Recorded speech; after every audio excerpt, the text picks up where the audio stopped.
Hello दोस्तों, welcome to Giri mission study.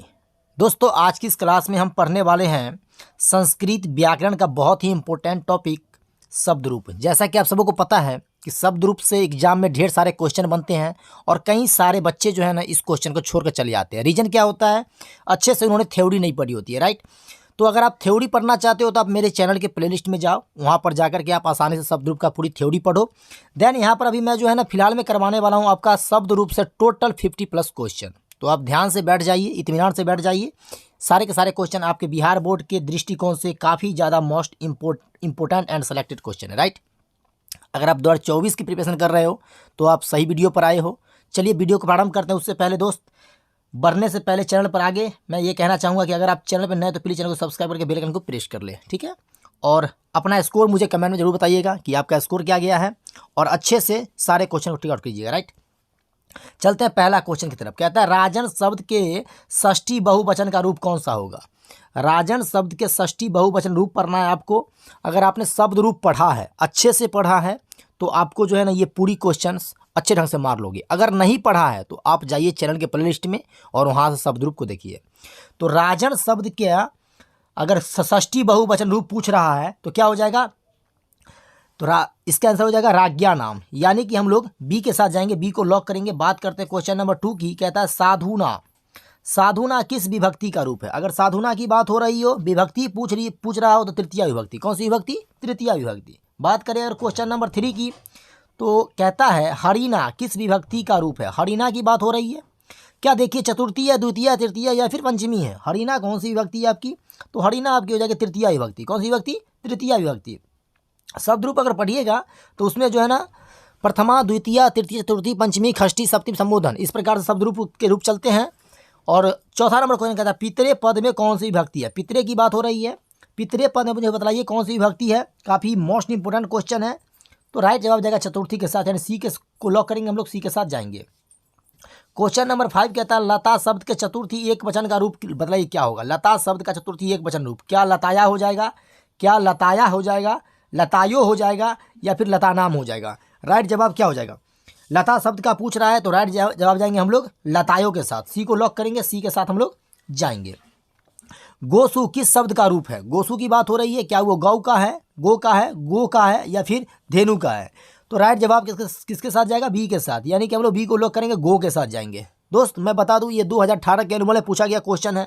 तो आप जो है ना सारे के सारे जो मैं प्रश्न उठाया हूँ सब के सब प्रश्न कहीं ना कहीं पूछे गए हैं। 18 से 18 में हो, कोई 19 में, कोई 20 में, कोई 21 में, कोई 22 में, कोई 23 में, इस प्रकार से जो है ना सारे के सारे शब्द पूछे गए हैं। बात करें क्वेश्चन नंबर अगला की, तो कहता है तस्मिन में कौन सी विभक्ति होती है? तस्मिन की बात हो रही है दोस्त, तो सप्तमी विभक्ति, यानी ए को साथ जाएंगे, ए को लॉक करेंगे। बात करें क्वेश्चन नंबर 8 की, कहता है विद्वत्सु किस विभक्ति का रूप है? विद्वत्सु किस विभक्ति का रूप है? तो जवाब हो जाएगा किसके साथ? विद्वस के साथ, यानी हम लोग सी को लॉक करेंगे। क्वेश्चन नंबर 9 कहता है भवती किस सर्वनाम शब्द का रूप है? भवती की बात हो रही है तो जवाब किसके साथ जाएगा? भवत के साथ, यानी सी को लॉक करेंगे, सी के साथ हम लोग जाएंगे। भवत शब्द का रूप है, राइट। क्वेश्चन नंबर 10 कहता है देवौ पद में कौन सी विभक्ति लगी है? देवौ की बात हो रही है दोस्त, तो देवौ में तृतीय विभक्ति है। कौन सी विभक्ति? तृतीय विभक्ति के साथ जाएंगे, यानी सी को लॉक करेंगे। बात करें अगर मुनीसु किस विभक्ति का रूप है? मुनीसु की चर्चा हो रही है तो मुनीसी जो है आपकी वो सप्तमी विभक्ति है। कौन सी विभक्ति? सप्तमी विभक्ति। उसी प्रकार से बात करें अगर क्वेश्चन नंबर 12 की, तो कहता है त्वयी शब्द का मूल रूप क्या होगा? त्वयी शब्द की बात हो रही है तो जाएगा इस्मत के साथ, यानी डी को लॉक करेंगे, डी के साथ हम लोग जाएंगे। इसी प्रकार से क्वेश्चन नंबर 13 क्या कहता है देखिए, अस्माकम शब्द का मूल शब्द क्या होगा? अस्माकम शब्द की बात अगर होगी तो ऑप्शन जाएगा असमत के साथ, यानी डी को हम लोग लॉक करेंगे, डी के साथ हम लोग जाएंगे। क्वेश्चन नंबर 14 कहता है भवते में कौन सी विभक्ति है? भवते की बात हो रही है दोस्त, तो भवते में आपकी चतुर्थी विभक्ति है, डी को लॉक कर दीजिए, डी के साथ हम लोग जाइए। उसी प्रकार से पितरी किस विभक्ति का रूप है? पितरी की बात अगर हो रही है तो ऑप्शन नंबर डी के साथ जाएंगे, सप्तमी की विभक्ति। कौन सी विभक्ति? सप्तमी विभक्ति। थोड़ा सा क्वेश्चन को मैं फास्ट में लेने की कोशिश कर रहा हूँ, क्वेश्चन ज़्यादा है। पिता किस शब्द का रूप है? पिता की अगर बात हो रही है तो पितरी, यानी कि बी के साथ हम लोग जाएंगे। क्वेश्चन नंबर 16 कहता है साधु शब्द के सप्तमी एक वचन का रूप निम्न में से कौन होगा? अगर साधु शब्द को सप्तमी एक वचन में तोड़ा जाए तो क्या बनेगा? साधु बनेगा, यानी सी के साथ जाएंगे, सी को लॉक करेंगे। इसी प्रकार से क्वेश्चन नंबर 18 कहता है आपका भावुना का मूल शब्द क्या होगा? भावुना की बात हो रही है तो ऑप्शन के जाएंगे हम लोग बी के साथ, यानी भानु के साथ, बी को लॉक करेंगे। और क्वेश्चन नंबर अगला देख लेते हैं, कहता है तस्याम में मूल शब्द क्या होगा, तस्याम में मूल शब्द निम्न में से क्या होगा, तो तत् के साथ जाएंगे, ए को लॉक करेंगे। इसी प्रकार से क्वेश्चन नंबर 20, वयम किस शब्द का रूप है। वयम की बात अगर हो रही हो दोस्त तो अस्मत् शब्द का रूप है, किसका है, अस्मत् का। इसी प्रकार से नेक्स्ट क्वेश्चन कहता है नदी शब्द के तृतीया एक वचन में क्या हो जाएगा। अगर नदी शब्द को पढ़ा जाए तो तृतीया एक वचन में जाए क्या हो जाएगा, तो नधा हो जाएगा। क्या हो जाएगा, नधा। इसी प्रकार से हम लोग डी को लॉक करेंगे। बात करते हैं क्वेश्चन नंबर 22 की। कहता है त्रि शब्द का तृतीया एक वचन क्या होगा। त्रि शब्द की बात हो रही है और तृतीया एक वचन पूछा जा रहा है, तो राइट जवाब किसके साथ जाएंगे हम लोग, त्रिभी के साथ। डी को लॉक करेंगे, डी के साथ हम लोग जाएंगे। क्वेश्चन नंबर 23 कहता है एकस्मिन शब्द का मूल शब्द क्या होगा। एकस्मिन जो है ना, इसका मूल शब्द देखा जाए तो क्या होगा, एक होगा, यानी डी को लॉक करेंगे। क्वेश्चन नंबर 24 कहता है मातृ का तृतीया एक वचन क्या चलेगा। मातृ का अगर तृतीया एक वचन देखा जाए तो क्या चलेगा, तो मातृव्य, यानी बी के साथ हम लोग जाएंगे, बी को लॉक करेंगे। और क्वेश्चन नंबर 25 कहता है राजा किस विभक्ति का रूप है। राजा की बात हो रही है तो राजा आपकी तृतीया विभक्ति है। कौन सी विभक्ति है, तृतीया। दोस्त मैं बता दूं सारे के सारे सिलेक्टेड प्रश्न हैं, काफ़ी ज़्यादा इंपॉर्टेंट प्रश्न है, आपके एग्जाम में कई बार पूछे गए हैं।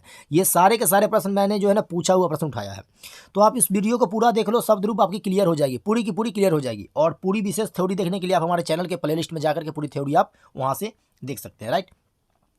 चलिए बात करते हैं अगले क्वेश्चन की, 26 नंबर क्वेश्चन की। कहता है दातारह का मूल शब्द क्या होगा। दातारह का मूल शब्द निम्न में से क्या हो जाएगा दोस्त, तो राइट जवाब जाएगा दात्री के साथ, बी के साथ जाएंगे, बी को लॉक करेंगे। और क्वेश्चन नंबर 27 कहता है माती, मती का प्रथमा एक वचन रूप क्या चलेगा। चलिए मती का प्रथमा एक वचन रूप मुझे बताइए तो इसका जवाब हो जाएगा मति, यानी ए के साथ जाएंगे, ए को लॉक करेंगे। उसी प्रकार से क्वेश्चन नंबर 28 कहता है भवान का मूल शब्द क्या होगा। भवान की बात अगर हो रही है दोस्त तो ऑप्शन जाएगा भवत के साथ, यानी बी को लॉक करेंगे।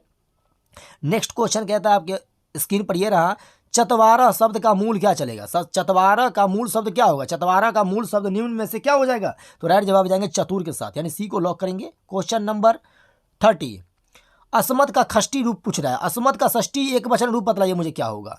अस्मत् का षष्ठी एक वचन रूप निम्न में से क्या हो जाएगा, तो मम, यानी बी के साथ हम लोग जाएंगे, बी को लॉक करेंगे। इसी प्रकार से नेक्स्ट क्वेश्चन कहता है देवय पद में कौन सी विभक्ति है। देवय पद में निम्न में से कौन सी विभक्ति है, तो तृतीया, तृतीया के साथ जाएंगे, बी को लॉक करेंगे।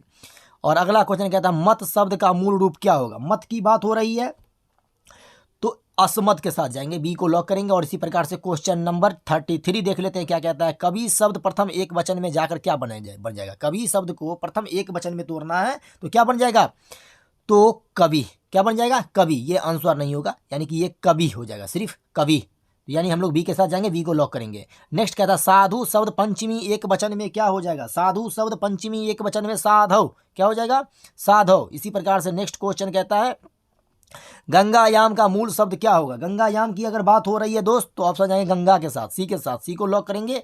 और बात करते हैं अगला क्वेश्चन की, तो कहता है 36 नंबर क्वेश्चन, ऐसा किस शब्द का रूप है। ऐसा जो है निम्न में से किसका रूप है, तो एतत् का रूप है, डी के साथ जाएंगे। और इसी प्रकार से नेक्स्ट क्वेश्चन कहता है आपका 37 नंबर, युष्मत् शब्द के प्रथमा एक वचन का रूप निम्न में से क्या होगा। युष्मत् शब्द को अगर देखा जाए प्रथमा एक वचन में तो क्या बनेगा, त्वम बनेगा, ए के साथ हम लोग जाएंगे। और बात करें अगर अगले क्वेश्चन की तो कहता है केसाम का मूल शब्द क्या होगा। दोस्त केसाम की अगर बात हो रही हो तो ऑप्शन जाएगा बीम के साथ, यानी किम के साथ, बी को लॉक करेंगे, किम। नेक्स्ट कहता है सखी षष्ठी के बहुवचन में क्या होगा। सखी शब्द को अगर लिया जाए और खष्टी वचन में जाया जाए बहुवचन तो इसका क्या हो जाएगा, खष्टी के बहुवचन में सखी शब्द जा करके क्या बन जाएगा, तो सखी नाम बन जाएगा, क्या बन जाएगा, सखी नाम। इसी प्रकार से नेक्स्ट कहता है गवाह किस विभक्ति का रूप है। दोस्त गवाह जो है ना किस विभक्ति का रूप है, तो ये तृतीया का है, किसका है, तृतीया का। बात करें अगले क्वेश्चन ही कहता है पतियों में कौन सी विभक्ति होती है। पतियों की बात हो रही है तो सप्तमी विभक्ति, ए के साथ जाएंगे, ए को लॉक करेंगे। और कहता है गवाम में कौन सी विभक्ति है, 42 नंबर क्वेश्चन है, तो गवाम में आपकी हो जाएगी कौन सी विभक्ति, षष्ठी विभक्ति, ए के साथ जाएंगे, इसको लॉक कर देंगे। नेक्स्ट क्वेश्चन कहता है भानु नाम का मूल शब्द क्या होगा। भानु नाम की चर्चा अगर हो रही हो तो भानु शब्द के साथ जाएंगे, यानी सी को लॉक करेंगे।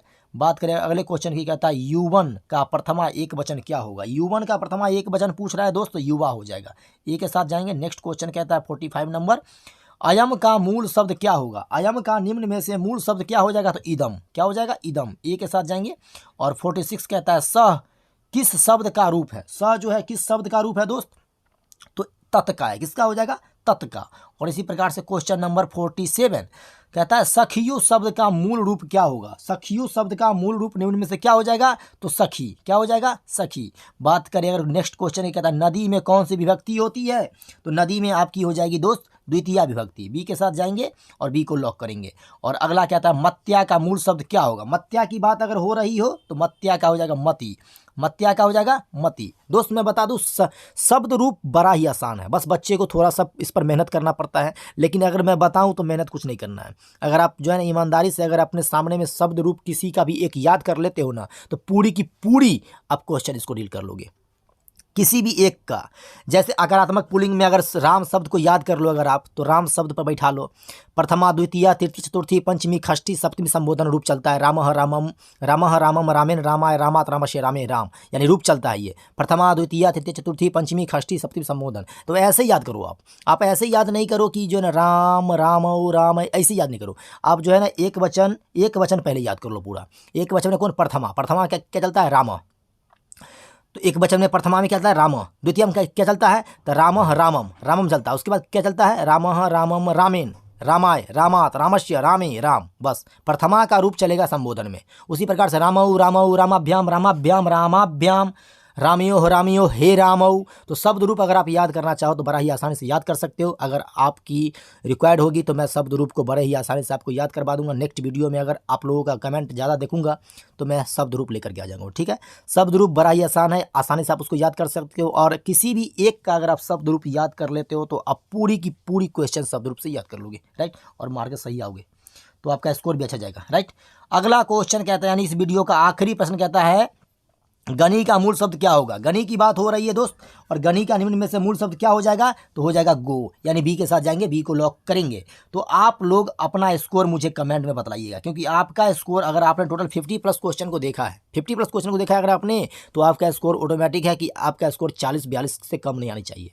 अगर आप 45 के अंदर में आते हो, 40 से लेकर 45 के अंदर में, तो आप सेफ जोन में हो, राइट। तो आपका जो है ना यहाँ से एक भी जो है ना क्वेश्चन मिस नहीं होने वाले। शब्द रूप का कोई भी क्वेश्चन आपको मिलता है आगू में, आप अच्छे से मार लोगे। तो आपका जो स्कोर है मुझे कमेंट में बताइएगा। और जाते जाते मैं बता दूंगा अगर आपको कि वीडियो अच्छी लगी है तो वीडियो को लाइक कर दीजिएगा, ठीक है। साथ में चैनल को सब्सक्राइब कर दीजिएगा, बेल आइकन को प्रेस कर दीजिएगा। और इसी तरह का रोजाना वीडियो देखने के लिए आप हमें टेलीग्राम पर भी फॉलो कर सकते हैं। दोस्त फिर हम आपसे मिलते हैं नेक्स्ट वीडियो में नए टॉपिक के साथ। और मैं बहुत जल्द आप लोगों को संस्कृत की पूरी किताब का ऑब्जेक्टिव एक वीडियो में लेकर के आ रहा हूँ। यानी मैं कह लूँ तो पूरी ऑब्जेक्टिव का महामैराथन, पूरी संस्कृत के किताब की जितनी टोटल चैप्टर 14 से 15 चैप्टर जितनी भी है ना, पूरी चैप्टर की ऑब्जेक्टिव, संस्कृत ऑब्जेक्टिव का एक मैराथन क्लास लेकर के आने वाला हूँ, जिसमें हम पूरा कवर करेंगे संस्कृत के सारी ऑब्जेक्टिव को। और लगभग वो वीडियो आपका 1 से सवा घंटा का वीडियो होगा। पूरी चीज़ को हम लोग कवर कर लेंगे एक ही वीडियो में। तो अभी से एग्जाम तक आप टोटल जुड़ जाओ संस्कृत के। मैं टोटल जो है ना आपकी ये व्याकरण सीरीज चला रहा हूँ, इसके बाद मैं बुक पर जाऊँगा, बुक की पूरी सीरीज मैं चला दूंगा।